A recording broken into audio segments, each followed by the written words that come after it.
வணக்கம். இப்போ இந்த வீடியோ ப்ரெசன்டேஷனில் நம்ம எம்சிஎக்ஸ் க்ரூட் ஆயில் மார்க்கெட்டில் இன்றைக்கி எப்படி ட்ரேட் பண்ணலாம் அப்படின்றத பற்றி பார்க்குறதுக்கு முன்னாடி நேற்று என்ன எதிர்பார்த்தோம், என்ன நடந்ததுன்னு பார்க்கலாம். நேற்று மார்க்கெட் ஓப்பன் ஆனது 4380 பக்கமாக. நம்ம என்ன நினச்சோன்னா, இந்த ஜோன் நடுவில் ட்ரேட் பண்ண முடியாது. ஒன்று இந்த ரேஞ்சை விட்டு 4480 520 வந்தால் ட்ரேட் பண்ணலாம். அப்படி இல்லைன்னா கீழே 220 இந்த ஜோன் வந்தால் ட்ரேட் பண்ணலாம்னு நினச்சோம். சப்போர்ட் வந்தால் பை பண்ணலான்னு கூட சொல்லியிருந்தோம்.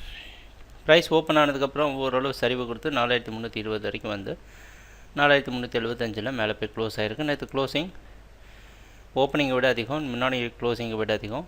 புதிய லோ க்ரியேட் பண்ணிட்டு மேலே போய் க்ளோஸ் ஆனது. ஓரளவு மார்க்கெட் கரெக்ஷன் கொடுக்கும், இல்லைன்னா ஒரு ரீட்ரேஸ்மெண்ட் கொடுக்குன்ற எதிர்பார்ப்பை நமக்கு தூண்டுது.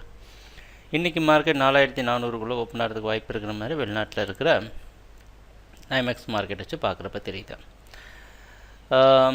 வேறு வழி இல்லை, நேற்று என்ன ஃபாலோ பண்ணுமோ அதே தான் திருப்பி ஃபாலோ பண்ணும். இந்த ரேஞ்சுக்குள்ளே ட்ரேட் பண்ண முடியாது. ஒன்று 4480 520 இந்த ஜோன் வர வரைக்கும் வெயிட் பண்ணி இங்கே செல் பண்ணிவிட்டு 4570 மேலே ஸ்டாப் லாஸ் வச்சு ட்ரேட் பண்ணலாம். 60 மேலே ஸ்டாப் லாஸ் வைக்கலாம். இல்லை கரெக்டாக இந்த ஜோன் வரப்போ புட் ஆப்ஷனை நீங்கள் பை பண்ணிங்கன்னா ஸ்டாப் லாஸ் ப்ரொடெக்ஷன் இருக்கும். கரெக்டாக அவுட் ஆஃப் மணி ஆப்ஷனை பார்த்து பண்ணுங்கள்.